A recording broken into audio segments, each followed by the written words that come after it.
Okay, we're going to bring up our next speaker right away. Ladies and gentlemen, I am pleased to welcome Stephen Stark, President and CEO of Tsawwassen Shuttles Incorporated, to share more about his work and partnerships. Let's give Stephen a warm welcome.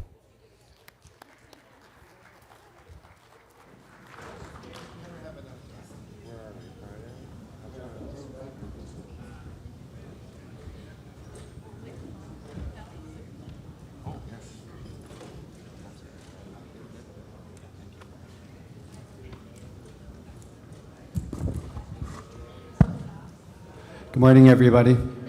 My name is Stephen Stark. My ancestral name is Sluxit. I'm from Tsawwassen First Nation. Apparently, I'm here to talk about entrepreneurness and partnerships, which I could probably sit here and talk about all the successes around that and talk about the great partnerships I have, but I think it's more important to talk about how did I get there. And that's the real true story of where I came from. And again, from Tsawwassen First Nation, just on the other side, we're the salmon people facing the sea. My origin story is no different than a lot of Indigenous people that are from BC and across Canada as well. And so at the age of 15 years old, I got a one-way bus ticket from Denver, Colorado to downtown Vancouver, and I was to flap my own wings and figure out life on my own. And that's kind of where it started. For many moons, I struggled living on the streets, and I was in and out of jail. I was perpetually stuck in addiction. I think around 15 and a half, I met my biological father. Shortly introduced to hard drugs right after that. No fault to his, no fault to my other ancestors as well. They all went through hard times and struggled through intergenerational trauma, and so they kind of did the best they could with the knowledge that they had, right? And so I've kind of left that kind of behind and understood where we've come from. But unfortunately, you know, I was stuck in a perpetual circle of addiction and had nowhere to go and kind of had a broken soul, and I wandered all over North America trying to find myself, kind of displaced, and in hopes that you know, something would happen, and something did happen. You know, I had to hit rock bottom, and you know, from a person that had nothing to trying to create our own opportunities, it's been a bit of a struggle. And BC is a bit of a unique province, as most of you may or may not know. There's 204 Indigenous communities across BC, and BC is the only province that doesn't have viable treaties by the Queen herself. Everything east of the Rocky Mountains, the Queen has given different treaties, Treaty 5s to 6, 4, 12, 10. You know, there's a variety of different treaties, but BC is a bit unique, so resource opportunities are the front line right now, and Indigenous opportunities as well. And Indigenous communities, you know, unfortunately are, you know, behind the 8 ball, metaphorically to say. But it's also going to be the last province undeveloped around the world. And so therefore we will have a great opportunity to see and develop these projects kind of moving forward. Greater Vancouver has, you know, about $100 billion worth of opportunities to local Indigenous communities, but not just Indigenous communities. It has opportunities for a wide range of different services that may be supportive of major projects and small infrastructure to construction opportunities to housing, commercial.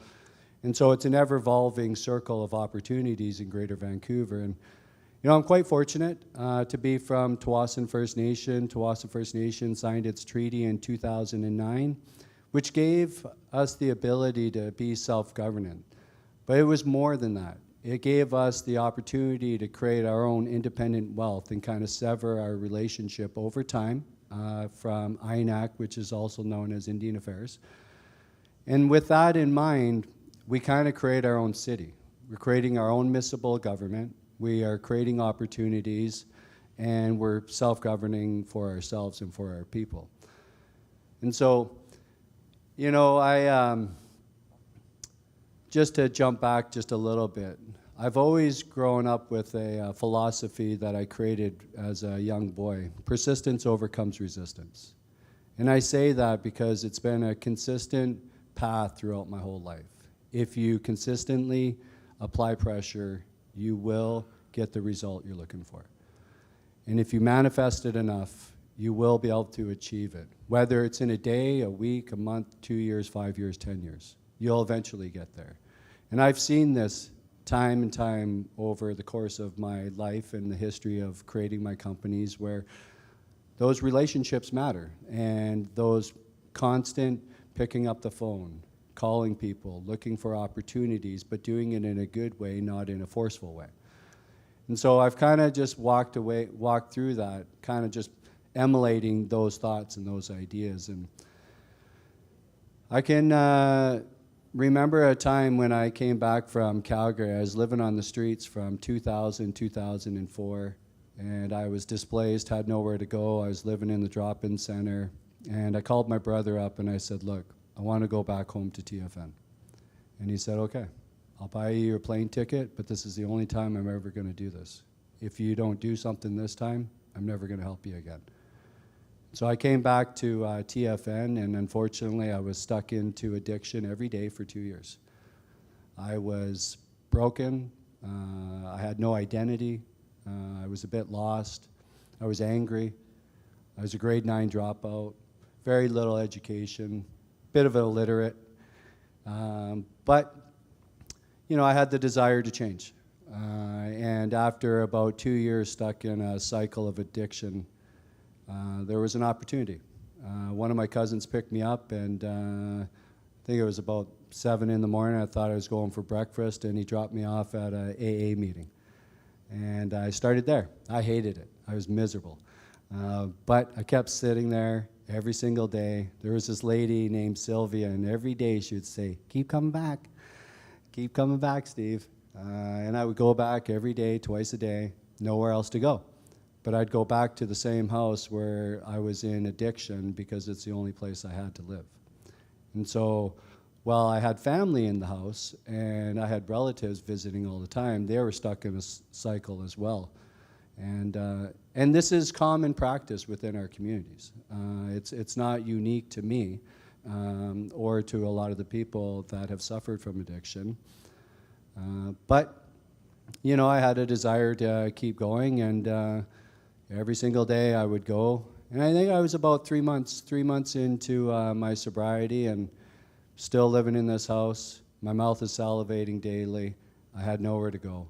And then finally one morning I went to the meeting and I bawled my eyes out.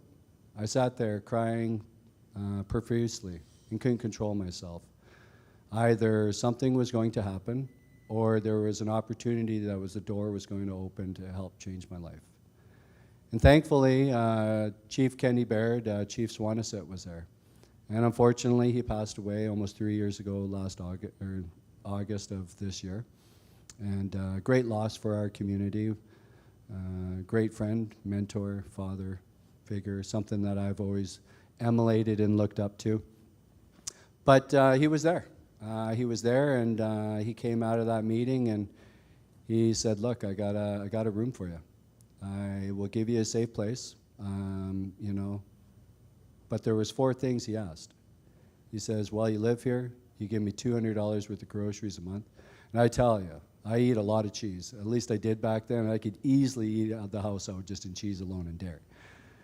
The other was to do chores around the house when he says, and this guy's about 285 pounds. And so when he talks, you nod, and you nod real loud, just so he knows. The other was help him with kids in the morning. He was a single dad at that time. And then he says, as long as you live here, you go to 2 meetings every day. And I lived with him for 5.5 years. And he became my father figure and mentor, best friend. We crabbed together, we fished together, we served on legislators together, and then we served on chief and council together as well at Tsawwassen First Nation. He gave me a lot of opportunities and a lot of guidance. He was my engineer on the boat. I was still young and full of spunk, and you know, I'd have my little temper tantrums on the boat, and he'd be sitting there smoking his cigarette and waiting, and he'd be like, are you done? Do you want to go home, or do you want to crab? Well, I want to crab. Okay, well, let me fix it, and let's get going. And so he was a bit of a center, and I could always appreciate his candidness. But he gave me an opportunity I wasn't about to squander. because I knew that I was never going to get a door open like that again. And so I was going to capitalize on it the best way that I could by honoring his wishes, but figuring out how do I move forward.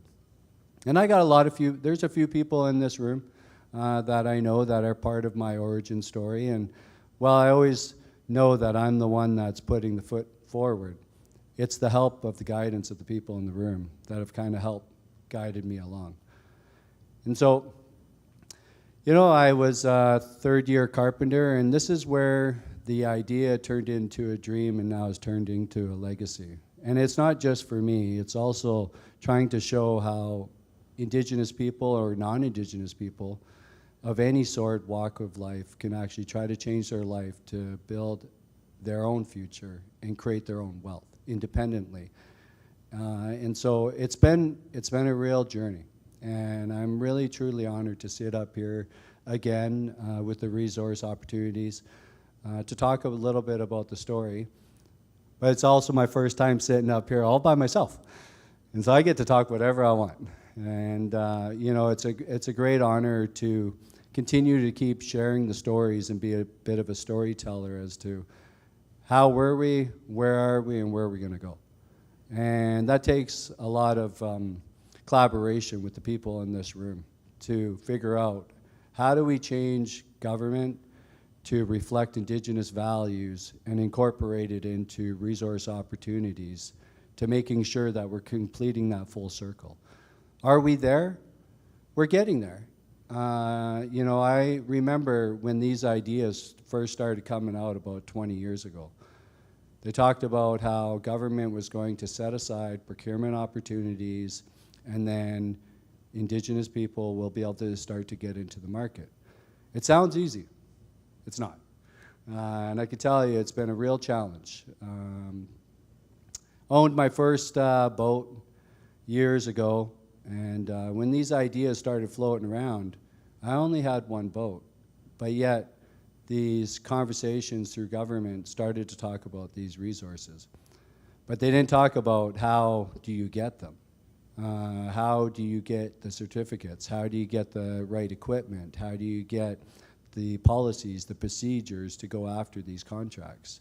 These are all things you kind of got to flounder around and learn on your own. Well, you have your Indigenous community kind of giving you guidance, but they're also learning as well because the landscape is ever changing, and it's changed a lot over the last 20 years. For the better, but it's been a slow transition. And I used to fish and crab, and I still do. I still put most of my efforts back to the livelihood of my foundation, of my origin, where I came from, and my love for the sea is always there. But how do I turn my boat into continuous opportunities throughout the year? We see a lot of fishermen these days, whether you're Indigenous or non-Indigenous, now tied to the dock. There's less crabbing, there's less prawns, there's less halibut, there's less all resources. We're kind of collapsing in the natural resources department. And it is, you know, sad. But how do we create opportunities for some of these contracts? So start looking at marine opportunities, crab studies. If there's going to be a drop in resources, there's going to be an increase in studies, because public interest wants to understand what is going on. Companies want to understand, government want to understand, communities want to understand. And so how do you keep your one piece of asset continuously working as much as you can? And so I went after government contracts. Trial and error, throw my name in the hat, lose. But I asked why. Why am I losing, right? And that was the key question. Through email, I'm really good at email responses, asking the big why. And then they would say, well, you need certificates. Okay. Well, I went back to school and got my 150 gross ton master's. So that eliminated that, right? Ended up getting survival craft, marine first aid, rigging courses, master's certificate in ship operator, and then go back again. Nope, didn't get it. Oh, you didn't have the right piece of equipment. All right, go buy the right piece of equipment. And so just inching my way forward and turning those no's into yeses. Again, persistence overcomes resistance. And it wasn't It wasn't an overnight process. And then eventually you start to figure out the little bit of the model and understanding how does government want you to respond to these contracts or these procurement opportunities. I started to have to think outside the box. So a lot of opportunities are based around your community, around your territory. And some of these major projects don't come off very often. And when they do, and if you don't get them, when is that next opportunity going to happen? And so with that in mind, and also watching some of the past entrepreneurs within my community focus only on their lands. And while it's nice to focus on your lands, but how do you broadly expand those opportunities outside of your own traditional territories? It's extremely difficult, but it's doable. And so start building relationships. Start building relationships with everybody that I can. And not only support that relationship, but how can I support other communities in building opportunities throughout the industry. Today I got 6 boats. We're on every major project in Greater Vancouver. We do a lot of marine studies, mostly crab, ooligans, water sampling. We do a lot of crew boat shuttling. We do safety boat for the Botel Bridge, George Massey. We did a lot of RBD2, Roberts Bank Terminal. And so it's going back to the same clients, but now the business has grown to the point where the referrals just come in automatically, and it's grown. The help of Tsawwassen First Nation and other communities, but it also has been where one opportunity has kind of collapsed within the industry of fishing and crabbing. Now you have an abundance amount of Indigenous operators. And so use the operators. They have the knowledge on the water, they understand it, they have the traditional values, and they understand the food source.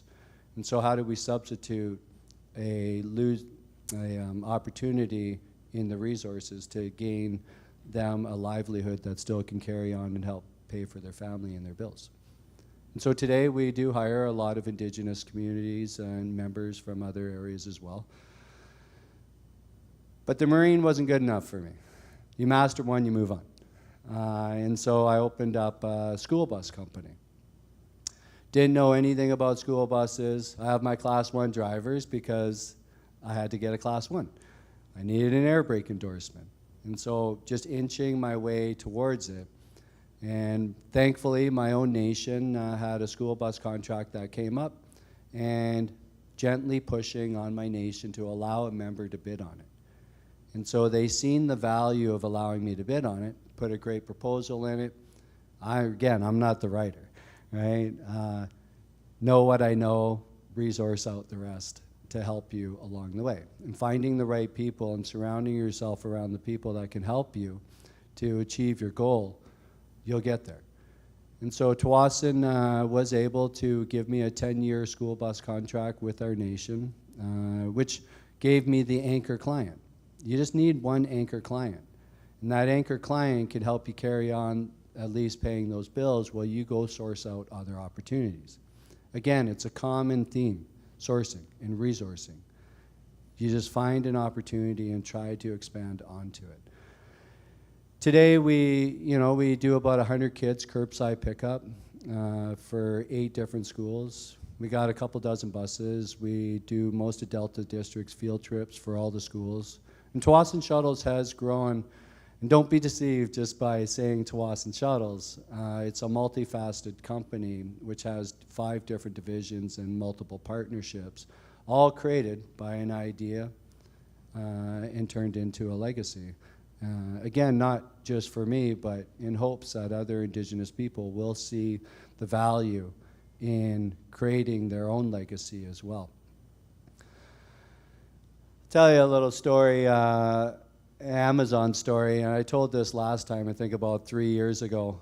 Amazon is on Tsawwassen First Nation lands. I was on council at the time, and this building in pre-construction just started, and I was already providing buses and shuttles for about 150 people every 6 hours, 8-hour shifts, 24 hours a day, in hopes that I will get an opportunity with the Amazon building when it opens up.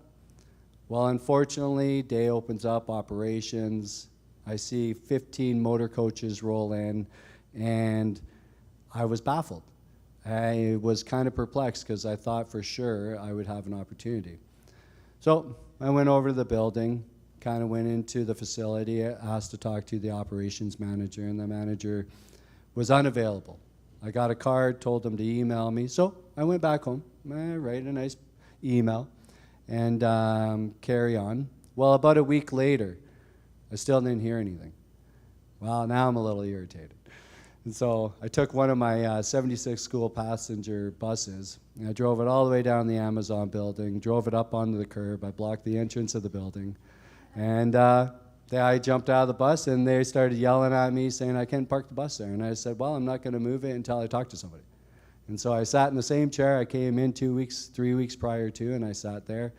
And lo and behold, about 6 gentlemen came out of their office, and I stood up nicely and shook hands, and I introduced myself, and they were like, yeah, I know who you are. We've seen your email. Well, great. Then you know why I'm here, because you're not responding to my emails. And while you're here, operating on the land, you're going to be a good steward, and you're going to reach out in a timely fashion. Well, that kind of opened up another opportunity for me to create a motor coach company. 2 years later, all of a sudden, I'm running Amazon buildings in Richmond, and then other buildings elsewhere. And so when you think a door is closed, it's actually just opening.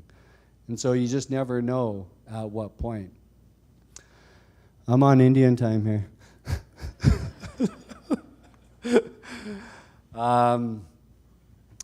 But again, I go back to the persistence overcomes resistance, and doing it in a good way. But sometimes you do got to put your foot down and stand your ground and see where the chips may lay. You know, today, again, you know, I got fleets of street sweepers. We're targeted every major project, but I focused away from my nation. Well, the origin story started with the nation, and, you know, we have 15,000 houses going, or maybe about 10,000 houses. We got industrial, commercial lands. It gave me the opportunity to develop relationships with the developers on the nation, but then carry those relationships off the nation's land. And I've seen many people on nation lands, and politics, Indian politics, can be a fun time.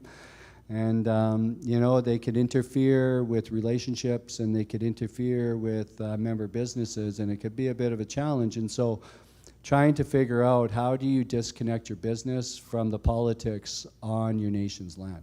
It's a bit of a delicate dance, because you also want to hire band members, and you want to hire spousals as well, and you want to promote those jobs. What do you think happens when you got to fire them? Well, you're not getting reelected. That's the common thing, and that was, you know, an interesting time, but, you know, you got to do what's best for your business while still trying to support your membership and your community as well. And so today, like I said, 95% of the business comes away from the nation. Got close to about 72 staff now, 51 pieces of equipment. We work on a lot of major projects. Water trucking, street sweeping, buses, and marine. And then just recently over the last year, Tsawwassen Shuttles has partnered with Main Roads Vancouver, and I opened up a new tow truck division. We took over half the bridges in Vancouver, 8 bridges as the standby tow trucking company, which is the first time MOT through Main Roads to an Indigenous business has a viable opportunity to get into the market. Never owned a tow truck before, don't know what I'm doing, but I know how to be able to buy an asset, hire the right people, and get people into positions and opportunities, and then master, and then move on to the next. And so again, you know, I just keep going back to persistence overcomes resistance. And this Resource Opportunities Conference is one of those examples where we can talk about these stories and we can share them in hopes that not only is it for Indigenous people, but it's also because of people that are in this room that are either from government, corporate, or Indigenous communities or other areas as well that could provoke change. There's a bit of a challenge right now. While I talked about how procurement was 20 years ago, isn't the same it is today. And so there's two different parallel issues going on here. Government keeps wanting to advance opportunities for Indigenous people, but the union also wants PLA to be on every major project. Well, those conversations don't usually happen in the same breath. And Indigenous people aren't usually on PLA. Well, the opportunities are there if you can get it, but you have to be union, and there's a big barrier there for Indigenous people to get on these projects. So you got to be a bit creative. You got to create the right partnerships, and fortunately enough, I'm a bit of a road runner in creating those workarounds, and so having the right partner that's going to support you in being nimble and flexible in how to get into the union opportunities. Tsawwassen Shuttles is in union, and I have no interest in being union at all. But my partner is union, and we both jointly have just as much assets. And so how do I get my employees on there? Well, those employees become staff of theirs during the duration of the hours on that project. And so you can find workarounds, and so again, just kind of being nimble and innovative in the ideas in today's environment, because government's trying to figure it out, but it is the people in this room that are figuring it out. And so again, just want to say thank you to everybody. I see them inching closer and closer to the podium over there. Thanks, Logan.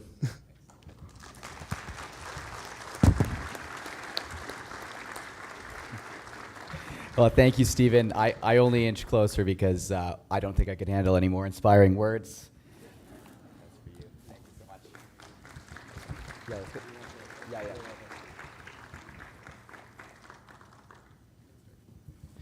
Okay, we're going to roll right into our next panel discussion titled Reflections on the Last 5 Years of the BCEA Process. This panel is going to be moderated by the legendary Sharon Singh, partner and co-head Environment and Indigenous Practices with McMillan LLP. As a quick reminder, if you have questions, there's a Slido QR code on the screen behind me, I hope, and also in the first page of your program. With that, I'll pass it over to Sharon and panelists. Let's give them all a warm welcome.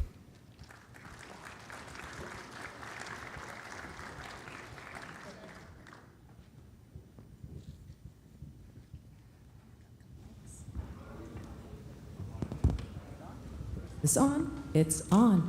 Someone told me they were going to heckle. It's the redhead at the front.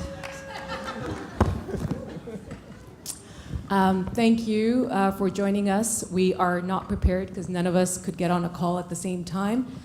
We did think about doing an interpretive dance to just explain what we're going to do. I know Stephen would like that. He'd probably join in as well. I'm traveling from Western Squamish and Tsawwassen Territory. Thank you for having us here. This panel is about reflections on the Environmental Assessment Act. For those who are not familiar, the Act was introduced in 2018. It came into effect around 2019, introduced some fundamental shifts, which I think Scott and Nathan will touch on, around introducing early engagement phase, introducing the concept of participating Indigenous nations, dispute resolution, with, I think, some fundamental objectives like enhancing public confidence, advancing reconciliation, advancing good projects with sustainable benefits. I think I caught most of that. And it's also gotten a lot of flack. It's been both from industry as well as, I would say, government, as well as nations for being potentially inefficient, taking too many resources, etc. So what this panel, the structure, it's pretty simple. It's going to talk about why we're here, where we're here, i.e. what's today look like. And by the way, hello to Corey as well. She's the lady in the yellow. Talked to her all about her educational needs. And where are we going? And we are extremely lucky, and I don't say that about everybody. But we're extremely lucky with this panel. It's because at least 2 of the people here sat through about, 10,000 meetings with industry and nations and the public when the EAA was being developed, hearing the same issues over and over again, trying to resolve those issues, and so they were at the forefront. We are also very lucky to have, and I'm going to introduce them briefly, but they can do a better job of explaining who they are and where they come from and their history, but also at the front line of both Indigenous engagements, First Nations engagement across Canada as well as here in BC, and also working in government, working with industry. So Tamlyn, Scott, Nathan, and Jen are our panelists. Maybe we'll just kick it off with you, Scott. You were ADM at the time when the Act was introduced, if I'm not mistaken. What was so fundamentally flawed with the 2002 Act that we had to create the 2018 Act? And what were its objectives? What were you going into it thinking you were going to do? Sure. So, first of all, of course, the development of an act is a political instrument. I mean, it's politicians decide what they want to implement, and then they dispatch the bureaucrats to figure out how to do it, essentially. In that case, it was political change. A new party had come in. They wanted to enhance the act. As you said, Sharon, it was about reconciliation. It was about public confidence. And I believe the language is something along the lines of, ensuring projects. Oh, now I've lost the words. But anyway, it's about ensuring sort of an efficient, effective process. And if you go back to the 2002 Act that preceded the current one, it was what I would call a fairly permissive act. It had quite a bit of space to do things. We had been experimenting with various forms of, I would say, reconciliation type activities. We were working on collaborative approaches to EA. We were working on community advisory groups and things like this that were not explicitly referenced in the Act, but the Act allowed for it. We were also in a time of great change. So there were projects like the Ajax mine was happening just prior to this time. And the SSN had decided they wanted to do their own process. And it turned out the Act provided for it. It didn't need any provisions, it actually allowed for it, and the SSN did that. Excuse me. We also had the Squamish Nation do their own EA process for the wood fiber project. And again, that was very much a learning, and it was provided for in the Act, as it turns out. Community advisory groups and things like that, as I say. So I think the politicians, I can't speak for what the politicians were thinking, but what I can say is what we were told was, these are some good practices, we want to codify them, we want to see them set out so that there's some more consistency and clarity about how they're implemented. And again, things like early engagement. We all knew those were good practices. It was really good for proponents to be out in the world, engaging early, sharing their project, getting insights from the communities, from the nations, and starting to build that into their project thinking. So again, we were instructed to take those concepts and put them into an act, or figure out how to put them into an act, and sort of create that consistency. So I'm losing my voice at the moment, so I'll take a drink and leave it there. He was doing karaoke last night, for those of you. I was not. You were. Peter Robb told me. Nathan, this was the first act, if I'm not mistaken, that was aligned with UNDRIP, in terms of explicitly aligned with UNDRIP, and it referenced the United Nations Declarations of the Rights of Indigenous Peoples. In terms of the variety of discussions you were part of, including with myself, and I know I gave you a lot of heat.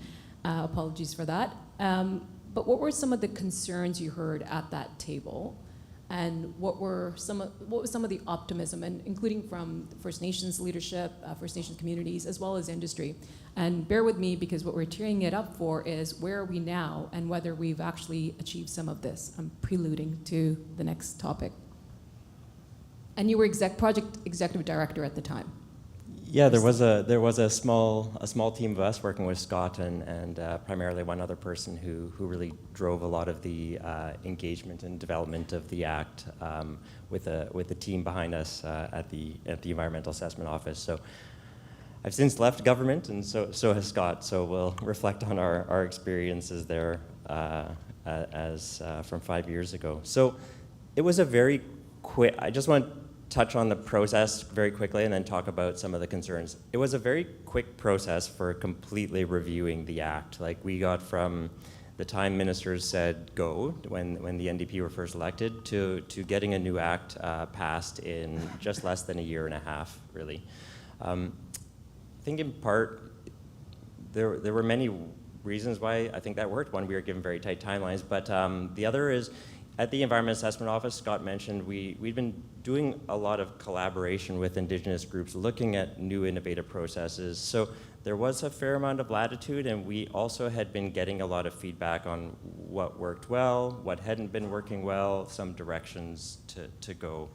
So once we launched the process, we really tried to have, I guess, an iterative engagement, a pretty open early engagement from hearing from industry, First Nations, or Indigenous groups, the public, about what were some of the challenges, and really getting those on the paper and getting those openly. We established like committees, like a group to like speak directly to the ministers that have representation across Indigenous groups and industry, and then we hit the road. We had public comment periods on just a general, pretty open approach, and I think I look back at notes, I think I met with over 70 different Indigenous groups in the first round of comments. Anybody. We wrote to everybody, contacted everybody who we had possibly worked with and who was all the Indigenous groups in the province, and basically said, if you want to meet, we're happy to come. And so we hit the road and did that. I scribbled, it was a good opportunity to reflect back, so I scribbled down what I saw as some of the key themes that at least I'm reflecting back now that we were hearing. There was clear direction and a desire to implement the United Nations Declaration on the Rights of Indigenous Peoples. How we do that in legislation and what that looked like was a really an interesting process to work through. But there was clear desire from Indigenous groups to do that. There was support from the public to do that, and I'd say generally there was support from industry to do that, with some trepidation of what does it mean, but overall the messaging was very positive to move in that direction. From Indigenous groups, really heard the need to recognize Indigenous-led assessments, Indigenous decision-making, a need for adequate funding to come through processes, and a desire for companies to really for government to continue to push companies and proponents to work with Indigenous groups early and deeply on projects. And then lastly, another theme was around the importance of land use planning and cumulative effects and addressing these bigger issues that tend to manifest when you have a large project appear. Thinking from the public perspective, one thing, it's hard to cast all of our minds back to how the world felt 6 years ago.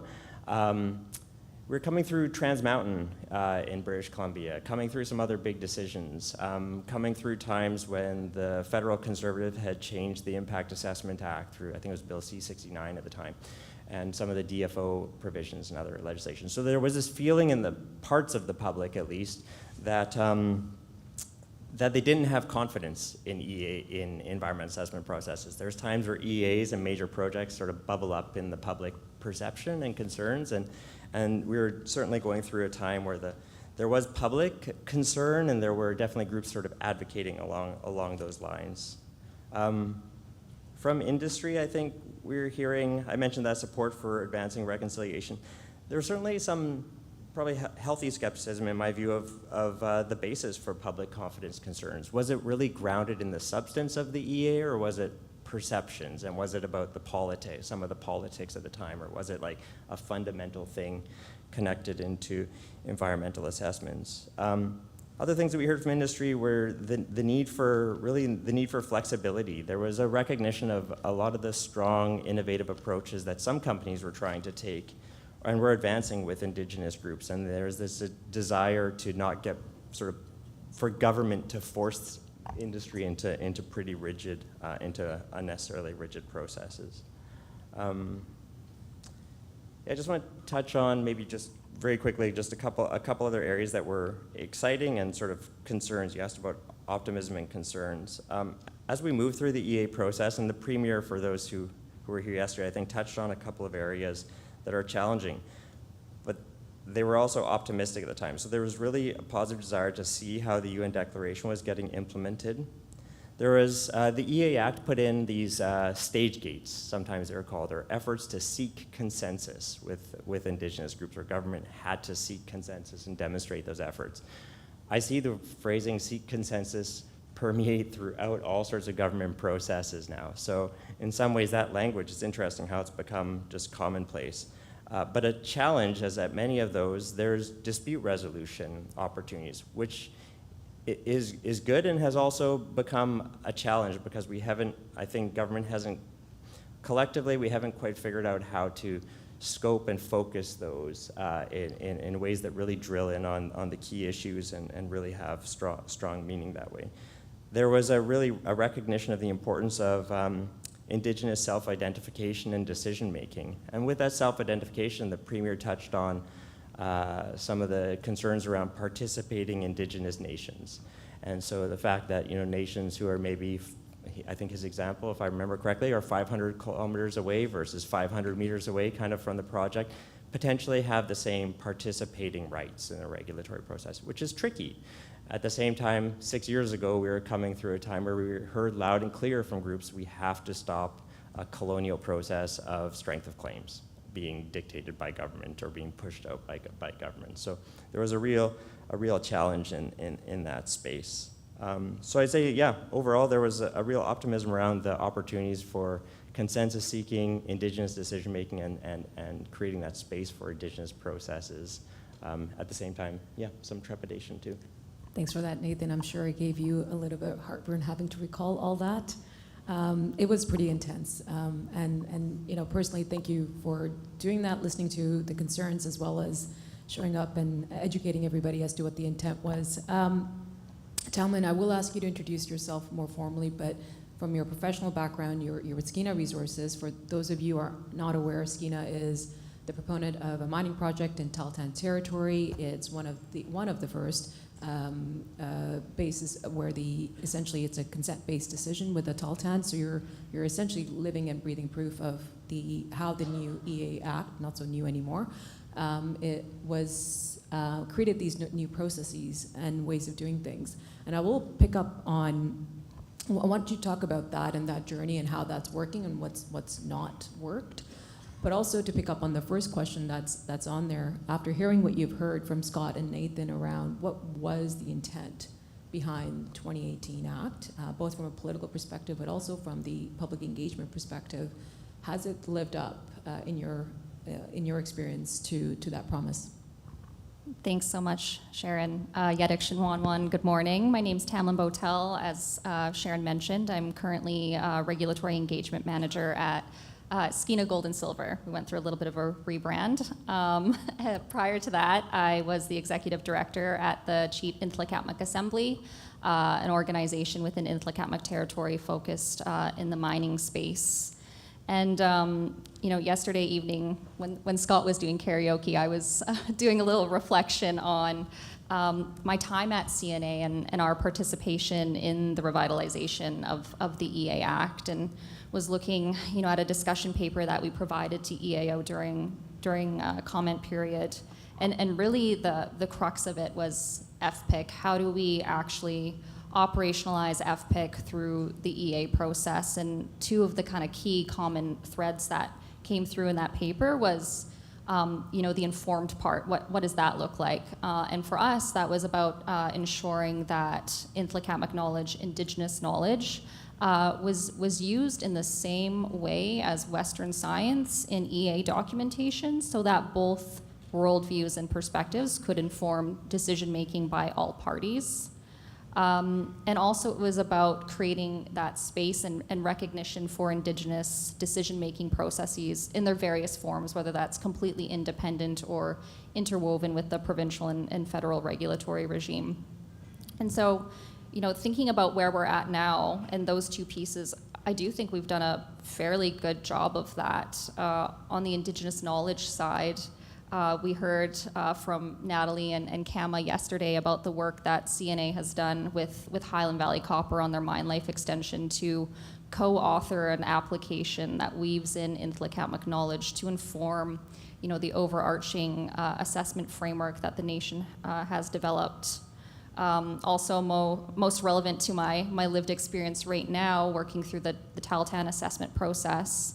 On our project, we had a hybrid application informations requirement document. So not only were we required to submit an EA application that addressed the needs of the provincial and federal decision makers, we also were required to submit within our application the information needs of the Tahltan central government to make a decision on our project. And so that's, the first document of its kind. So moving to, from kind of these collaborative processes where, the proponent and the nation are coming together to identify information needs, but actually having that enshrined now within regulatory documentation. On the decision-making side, of course, on the Eskay Creek project, we have the first ever consent-based decision-making agreement. So the Tahltan central government will make a decision on our project later this year. And so at Skeena, we've really worked to ensure that we are structured in a way that's responsive to the needs of that process. And so that's kind of the role of my department. We've propped up a regulatory engagement department that is solely focused on ensuring we're resourced and responsive to the needs of the nation. And so from that perspective, I think we've really moved the needle around recognizing and enacting decision-making and ensuring that it can happen in an informed way. I think you wanted me to touch on what's not working. Why don't you? Is this where I get to give Nathan his report card? And Scott. And Scott. Yes. I'm your consultant on SK, so I don't know. So they mess it up and they come in to fix it. That's the gig, guys. No, you didn't mess it up. So Nathan touched on it a little bit, and Premier Eby spoke to it yesterday. So I think it's fair game. I think one of the challenges and one of the things that needs to be considered a bit more carefully is how participating Indigenous nations get identified and brought into the process. For folks who've worked for years for their nations and have had to, try to use the regulatory regime of the day to affirm your rights and interest, I'm sure we've all heard, EA is not a rights determining process. But I think the way the PIN process currently exists, as Nathan mentioned, whether the project's in a nation's core territory or it's a nation that potentially experiences regional or downstream effects, the consensus seeking points in the process remain the same. And so, the PIN component came from a good place, right? It was, let's move away from strength of claim, let's move away from, government staff looking at ethnohistories and making a determination of, whether you had a right to make decision on your lands. It came from a good place, but the process as it currently exists, nations are viewing it as a dilution of title. And it's really detracting from focusing in with the nation whose territory you're in and working through that process in a meaningful and recognition-based way. So I think that's a really key piece that needs to be looked at. I think as I spoke to, the Indigenous processes are continuing to advance and they're comprehensive, and nations are bringing their own technical expertise to the table. They are comprehensive processes, and at the same time, EA requirements have also expanded. And so not only are nations needing to implement their process based on their worldview and their jurisdiction, they also still are participating in the provincial and federal regulatory processes. And that's a tremendous resource drain on nations, on proponents, on government, really it's on all parties. And so I think taking a look at ways we can recognize the individual governments, their unique jurisdictions and worldviews, but looking for opportunities to harmonize and maximize resourcing. Thanks for that. And I think it's important for those that are not familiar with the EA, and there might be a few of you, the consent-based process, and so as far as I've seen, has only really been provided to nations where there is no overlap, essentially. And so I think it's been very specifically used. On the PIN side, as Tamlyn noted, I think the way the Act is worded, it's something like, reasonable, any community that has reasonable impacts or reasonable determination of impacts from the project, or something to that effect, is scoped in. I want to come to you, Jennifer, Two Worlds Consulting. You were previously with the government as well, so you've you have a very, very varied background, and in your works, you have dealt with, helped, assisted both proponents as well as Indigenous communities and government, so you really have the full 360 when it comes to the experiences. I'm more interested in your work with Indigenous communities and from that lens in terms of what's worked really well for communities, where are they really thankful that the Act is actually there, and what's, from that perspective, again, Tamlyn touched on some of what's been some of the challenge, both from those nations that maybe say, I'll use the word directly impacted, or core as some people may say it, and those that may not be as impacted, and their perspectives in the process. Thank you. Thanks for having me here. So what I want to talk about is a little bit of what the experiences are that I've seen in EA.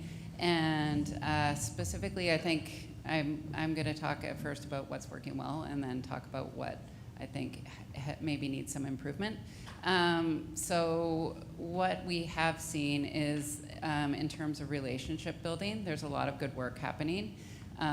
We can see, or I've seen a lot of projects where trust and cooperation is a lot better than it used to be.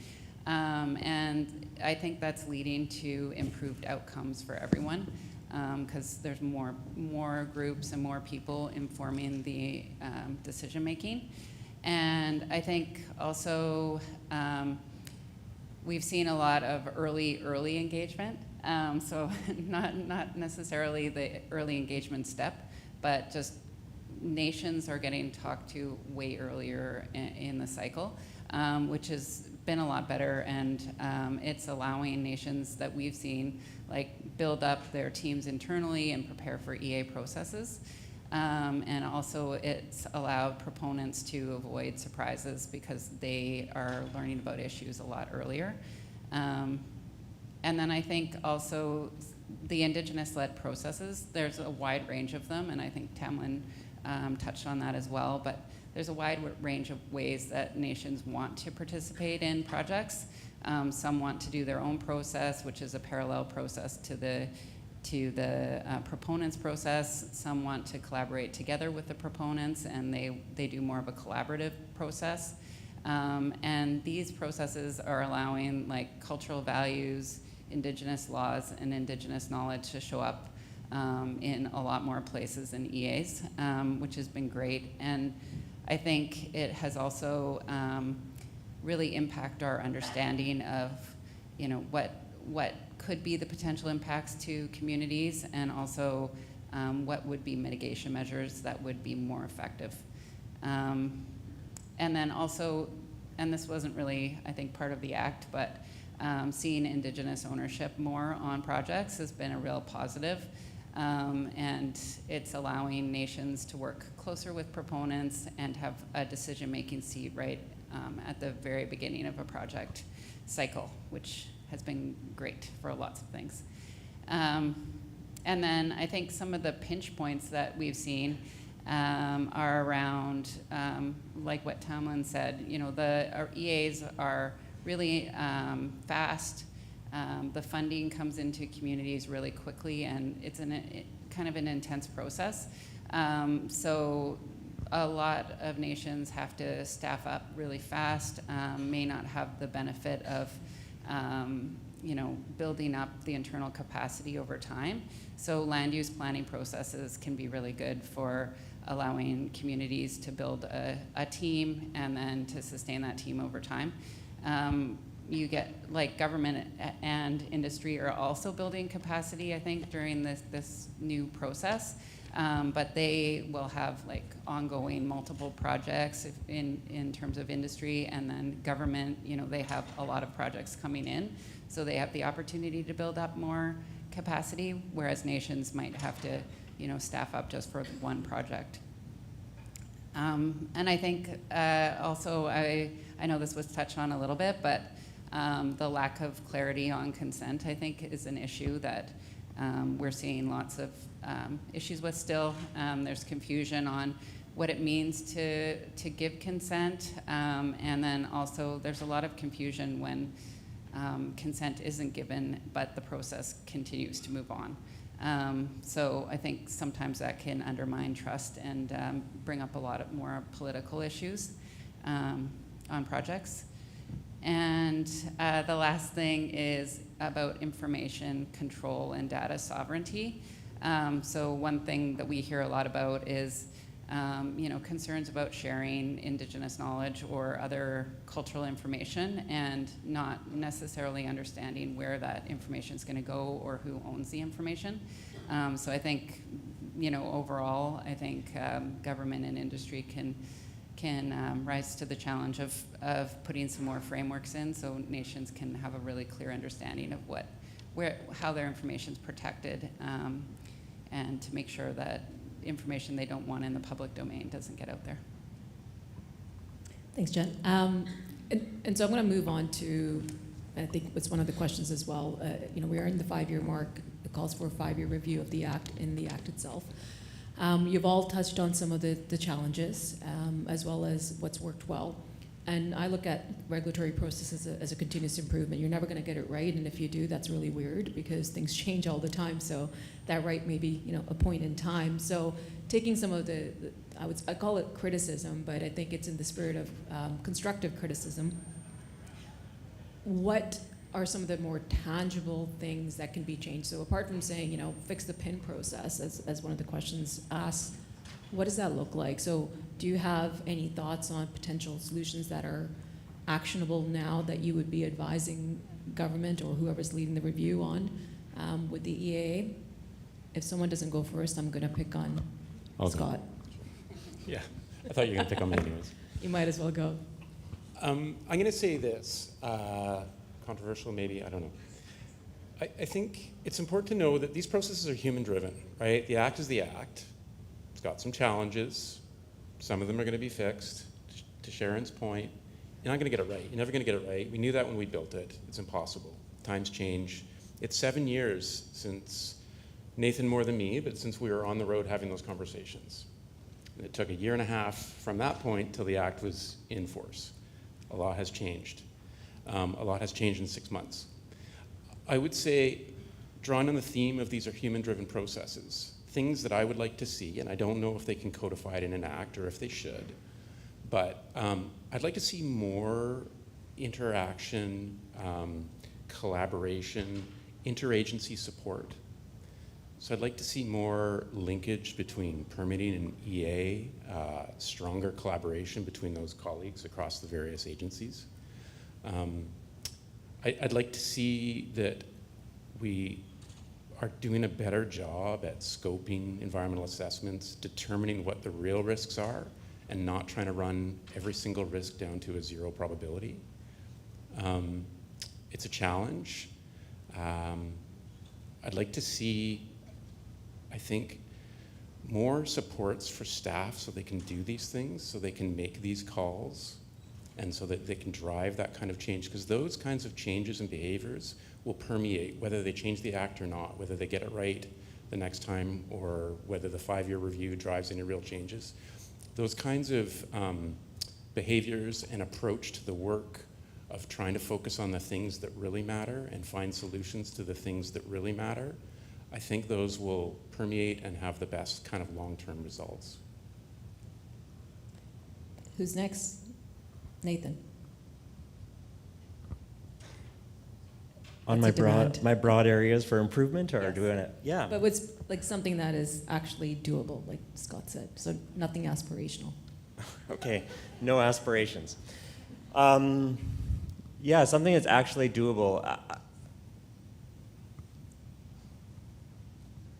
I think, no, I like to sort of reflect quickly. So I'd like to see more of a comprehensive approach on projects, I guess, taken.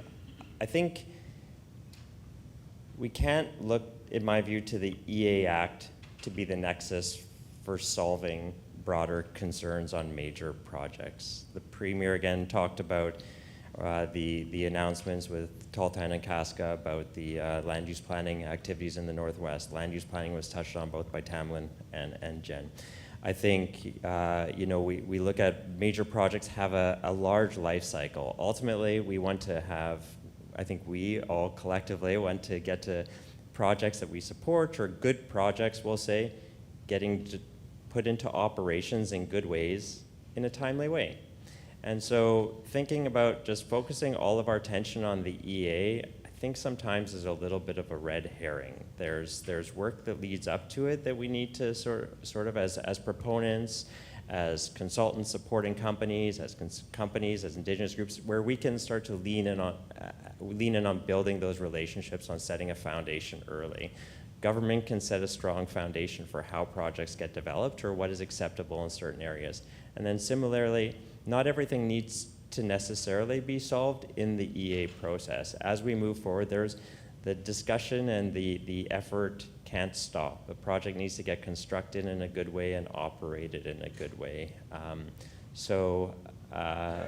Maybe this touches on sort of where Jen talked about with consent. Like, consent is continuous and ongoing in my view. It's not a.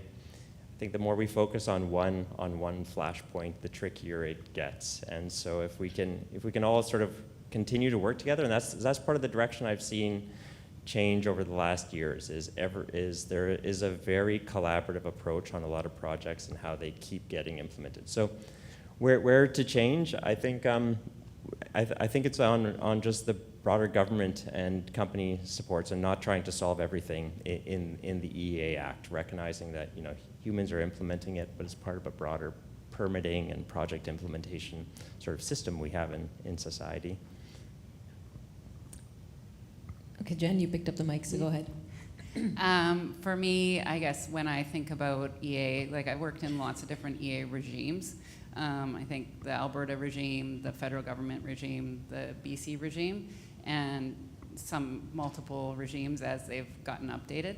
And what I think is, good proponents put forward good projects, and it's really all about relationships. And to me, it doesn't, and maybe this is controversial sitting beside other EA people, but it's really all about relationships, and it's all about nations like being empowered to defend their rights and sit at a table and say, this is what we need, and for proponents to sit at that same table and say, like, how do we get there? So I think that doesn't matter what regime we have.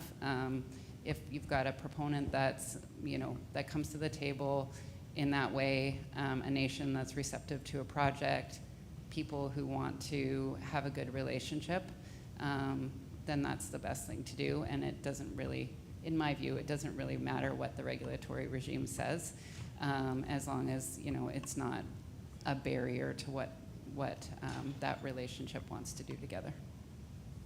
You want in? Sure, what they said. Okay, perfect. No, but what I will layer on, I mean, I hear Nathan talking about, the EA is one piece of the puzzle. We have a regulatory continuum. Scott talking about the need for interagency, collaboration, coordination. And I think going back to my earlier point, like layering on the work with the Indigenous nations and the recognition of the processes that are being advanced by nations to support their decision making, and creating opportunities to find harmonies between those processes, opportunities to reduce duplication, while still recognizing the distinct, right of the nation to make a decision based on their own laws and jurisdiction. But there are common values. We all live in the same place here in BC, and I think there's opportunities for coordination between those processes. I have so much follow-up on that one, and maybe we will touch on it quickly without digressing. So it all sounds great, right? It really does. But when I think about some of the projects that are out there that really do get in the limelight, and this is where I think the rub comes, and we'll get into Bill C-15 shortly, or sorry, Bill 15, not C-15. You're going to have some nations that may say yes, we're supportive, and you've gotten that work there. Some nations, for a variety of different reasons, will, no matter how much early engagement, how much a relationship, it's a no. And then the determination's made at the end of the day that it's in the public interest. And so I want you to touch on that, because it goes to the last question, or the third question that's on Slido, which is, reflecting on whether the act is achieving the avoiding, mitigating the negative impacts. And some of the tough points around this, right? Like we all, it's really easy to say do early engagement, build a relationship, and you'll get to a place where everybody's hunky-dory and happy. It happens for sure, and there's a lot of good examples, but it also doesn't happen. So who wants to elaborate on some of that? Scott says he wants to go first. Maybe Jen, how have you seen that work in your world in terms of trying to navigate a project where you have that tension, it continues, and the proponent constructs it, operates it, despite that, the EA process having that clear, I would say, sign around what the nation thinks about it? Okay, complicated question. So what I've seen is on some projects where there's not very many nations, I think I've seen that work really well, where all the nations have been engaged in a really deep manner, and there's good decisions coming out of it. Sometimes there's projects that have a lot of nations involved, and that's where it gets very complicated, because each nation has their own rights and their own way that they want things done. So all of them need to be taken into account and to inform the project design. So that can be tricky, and especially as the others mentioned with the PIN or participating Indigenous nation process that's in place right now, and many nations, like sometimes 40 or 100 nations getting scoped into a project. How do you go and meaningfully engage with everyone, and it can be tricky, I think, for proponents to figure out which nations are most impacted by the project. And you would think proximity would have a big impact, but sometimes nations who are quite far away are feeling like they're more impacted than some of the ones closer by. So I guess this is a bit of a non-answer, but I think that's a tricky piece that still needs to be worked through. And there's a lot to do, I think, on those bigger projects. Go ahead, Nathan. I'm going to pivot to 15 after. Okay, I'll be quick. I think the short answer is I don't know, but I do on your question of how it interacts. But I do think that this is one of the exciting things, places of where we're at in Canada and on our journey of reconciliation. Like, personally, I think one of the most exciting directions that we're going is around, we as consultants and proponents and those working in this space recognize that Indigenous nations make decisions. They make decisions based on the values in their community, on the processes that are in place, and that they will and should, Indigenous nations will and should make decisions on projects. Indigenous nations have that important right to, and an essential right to participate on activities that can impact their rights in their lands and their territories. Now, I'm not a constitutional lawyer. I'm not First Nation. I don't live in community, but I do know that, like, these are we don't know how consent interacts with different levels of government. In our Constitution in Canada, I think it's relatively clear how consent between municipal governments, provincial governments, federal governments cascade relatively on certain types of decisions. I know there's always litigation, and now I get heckled by lawyers. But I think it's even more next level of complicated on how consent from nations interact with those decisions of the colonial governments and those decisions across other nations. So provincially, I've led over 15, I think, EAs now, as a consultant, worked on one that just got a decision, another that's very close. And I want to say 50–60% of projects, there's not a unanimous consent. And that's unfortunate, and maybe we'll continue to improve that by having better processes and better recognition of rights and decision-making processes and needs of nations, and I'm optimistic that way, but I don't know where it interacts. That's great, because if you did, you'd be getting paid a lot more. All I was looking for was, like, it's complicated, you're not going to have the right answer, and that's why we're all working towards it, but great answers. 5 minutes and some seconds. Bill 15 has been passed.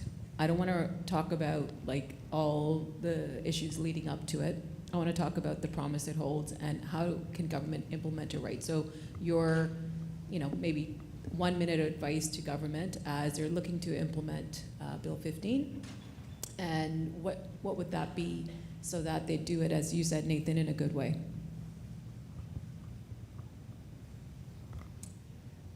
Okay. I don't think I have a minute's worth of advice, but Don't worry, there's only one minister in the House and one opposition MLA, so go ahead. Sure. Look, I mean, we're a long ways, I think, from this moment till Bill 15 is doing all the things that people are talking about. I think there's a number of steps, but it was curious to me, I'll just say it out loud, that Bill 15 was pointing to the Environmental Assessment Act. I would have thought that any reforms to the environmental assessment process would come out through the 5-year review of the Act and would be codified within that Act, but I'll just... That was no advice at all. I'll go to someone else. Seriously, Scott. I'm a former bureaucrat. What do you want me to say? Keep it safe. I think it's because Ravi's in the House. That's why you kind of kept it mild. Tamlyn? Working closely with nations, I think it all comes down to that partnership. It all comes down to, I know we always say early engagement. What does that actually look like, though? Like from the beginning, working with nations to understand their priorities, their process, and organizing yourself as such. I think that's a really key role. I also think about the context in which the processes are happening. There's important tools that need to be put in place to support things like 15 moving forward and what it would provide for. We touched on it. I think this is verging on echo chamber or maybe just really good advice because we're all saying it. But land use planning, I think about good government to government coordination coordination plans and frameworks and resourcing. I think all of those pieces are super key. Nathan?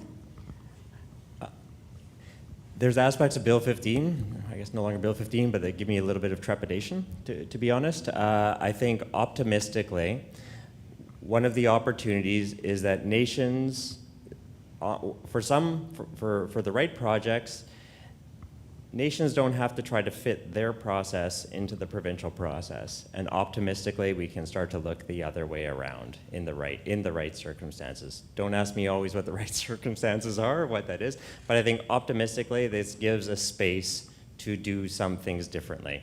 I look at the overall EA process, it's 3 to 5 years at a bare minimum. 2/3 to 3/4 of that is talking about stuff up front. Scoping, talking, and do we always need that on all projects? Are there opportunities to do things differently when they're in the right context with the right relationships, as Jen mentioned, and the right understanding up front? So optimistically, this gives an opportunity to even lean in more to things like, Squamish Nation's wood fiber process. What would that look like now in working with the province, for example, under if Bill 15 was in place? Yeah. Jen? I would say think about timelines for nations, and I think that's something that we hear a lot about the timelines for the province, but there hasn't been a lot of conversation about how that's going to sync with the nation timelines for doing their assessments. And then also, I think I was going to say something else, but I forgot it. Whatever was going to be profound. It was amazing. Yeah, I know it. I know you asked me this in your head, so I'm going to answer it in my view as well. I think carefully selecting the projects that are going to be part of this, to your point, Nathan, in terms of ensuring it really does build the support and build the trust in government to carry this out, process out properly.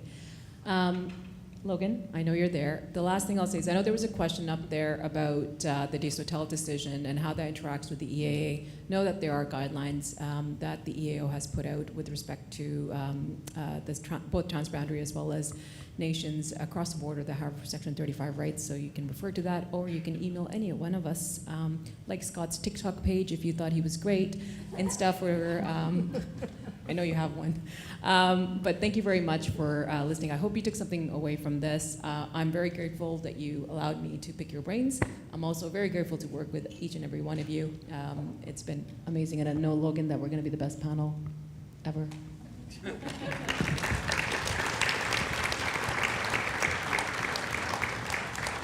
Well, thank you very much. You know, it's always an honor when Sharon ends the panel exactly on time. Time just ran out, so thank you for that, Sharon.